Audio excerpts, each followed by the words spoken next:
আসসালামু আলাইকুম এভরিওয়ান, কেমন আছেন আপনারা সবাই?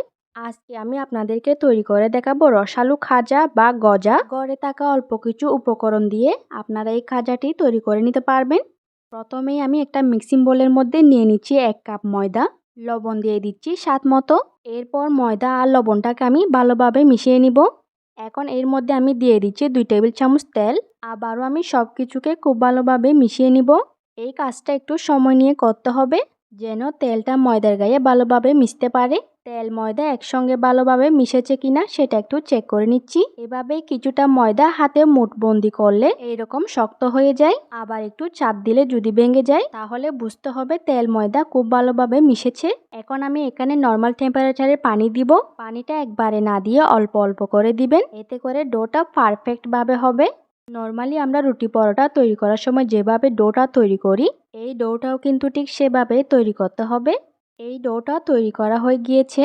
এইবার এই ডোটাকে আমি 10 মিনিটের জন্য রেস্টে রেখে দিব। এর মধ্যে আমি চিনি শিরাটা তৈরি করে নিচ্ছি। চিনি শিরাটা তৈরি করার জন্য এখানে আমি নিয়েছি 1 কাপ চিনি, আর 1 কাপ চিনির জন্য এখানে আমি দিয়ে দিচ্ছি 1 কাপ পানি। এইবার চিনি আর পানিটাকে ভালোভাবে নেড়েচেড়ে মিশিয়ে নিব। চিনিটা গলে গিয়ে শিরাটা ফুটে উঠলেই এই শিরাটা তৈরি হয়ে যাবে।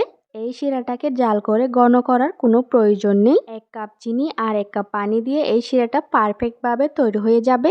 চিনিটা ভালোভাবে গলে গিয়েছে আর শিরাটাও ফুটে উঠেছে। এইবার ফ্লেভারের জন্য এখানে আমি দিয়ে দিব 2টা এলাচ। আর এই শিরাটা ঠান্ডা হয়ে যাওয়ার পর যেন চিটচিটে হয়ে না যায়, এর জন্য এখানে আমি দিয়ে দিচ্ছি 1 টেবিল চামচ লেবুর রস। সবকিছু একবার ভালোভাবে মিশিয়ে নিলেই এই শিরাটা তৈরি হয়ে যাবে। এইবার এই শিরাটাকে আমি একটা সাইডে রেখে দিচ্ছি। আর এই 10 মিনিটের মধ্যে কিন্তু এই ডোটা কিছুটা সফট হয়ে গিয়েছে। এইবার এই ডোটাকে আমি 5 ভাগে ভাগ করে নিয়েছি। মানে এখানে আমরা যতগুলো রুটি তৈরি করব ঠিক ততগুলো লেচি তৈরি করে নিব। এখানে আমি একটা লেচি নিয়ে এর উপরে সামান্য একটু কর্নফ্লাওয়ার ছড়িয়ে দিয়েছি। এরপর এই লেচিটা দিয়ে আমি একটা রুটি বেলে নিচ্ছি। একটা রুটি বেলা হয়ে গিয়েছে। একইভাবে করে আমি 5টা রুটি বেলে নিব। এইবার আমি একটা করে রুটি নিয়ে এর উপরে সামান্য একটু তেল ছড়িয়ে দিচ্ছি। তেলটা দিয়ে চারপাশে আমি ভালোভাবে ছড়িয়ে নিচ্ছি। এর উপরে দিয়ে দিচ্ছি আমি সামান্য একটু কর্নফ্লাওয়ার। কর্নফ্লাওয়ারটা দেওয়ার পরে আবারও চারপাশে ভালোভাবে ছড়িয়ে দিচ্ছি। এর উপরে দিয়ে দিচ্ছি আরেকটা বেলে নেওয়া রুটি। একইভাবে আমি বাকি রুটিগুলো এভাবে সেট করে নিব। আর প্রতিটি লেয়ারে আমি তেল আর কর্নফ্লাওয়ার দিব। মানে বেলে নেওয়া 5টা রুটিকে আমি একটার উপর একটা দিয়ে লেয়ার তৈরি করে নিব। রুটির থিকনেসটা আপনাদেরকে একটু দেখিয়ে দিচ্ছি, তাহলে আপনাদের একটু বুঝতে সুবিধা হবে। রুটির থিকনেসটা দেখে হয়তো বুঝতে পারছেন রুটিটা তেমন পাতলাও না আবার ভারীও না। সব শেষে রুটিটা দিয়ে দেওয়ার পরেও তেল আর কর্নফ্লাওয়ার দিয়ে চারপাশে ভালোভাবে ছড়িয়ে দিচ্ছি। এইবার সবগুলা রুটিকে আমি এইভাবে একসঙ্গে গোল গোল করে রোলের মতো তৈরি করে নিব। খেয়াল রাখতে হবে এই রোলটা তৈরি করার সময় যেন একটু টাইট করে আর সমানভাবে তৈরি করে নেওয়া হয়। শেষের মাথায় আমি সামান্য একটু পানি লাগিয়ে নিচ্ছি, এতে করে এই রোল থেকে রুটিগুলো খুলে যাবে না। এইবার এই রোল থেকে দুই পাশের কিছুটা অংশ বাদ দিয়ে বাকি রোলটাকে আমি চিকন করে কেটে নিব। কেটে নেওয়া পিসগুলা থেকে আমি 1 পিস করে নিব। আর প্রথমে হাত দিয়ে প্রেস করে একটু লম্বা করে নিচ্ছি। এরপর বেলুনি দিয়ে আমি কিছুটা লম্বা করে নিচ্ছি।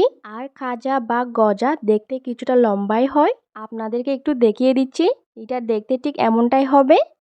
সবগুলো তৈরি করা হয়ে গিয়েছে। এবার এগুলোকে আমি ভেজে নিব। এর জন্য চুলায় একটা প্যানের মধ্যে আমি পর্যাপ্ত পরিমাণ তেল নিয়েছি। তেলটা কিছুটা গরম হয়ে আসলে এর মধ্যে আমি কয়েকটা খাজা দিয়ে দিব।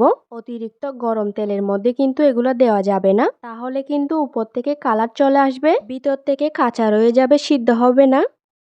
চুলার হিটটাকে মিডিয়ামে রেখে এবার উল্টে পাল্টে এই খাজাগুলোকে ভেজে নিতে হবে গোল্ডেন ব্রাউন কালার হওয়া পর্যন্ত।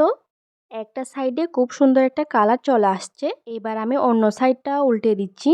দুই সাইড থেকে ভালোভাবে ভেজে নেওয়ার পর এবার আমি এগুলাকে তেল জড়িয়ে তুলে নিচ্ছি। আর এই খাজাগুলোকে আমি সরাসরি চিনি শিরার মধ্যে দিয়ে দিব।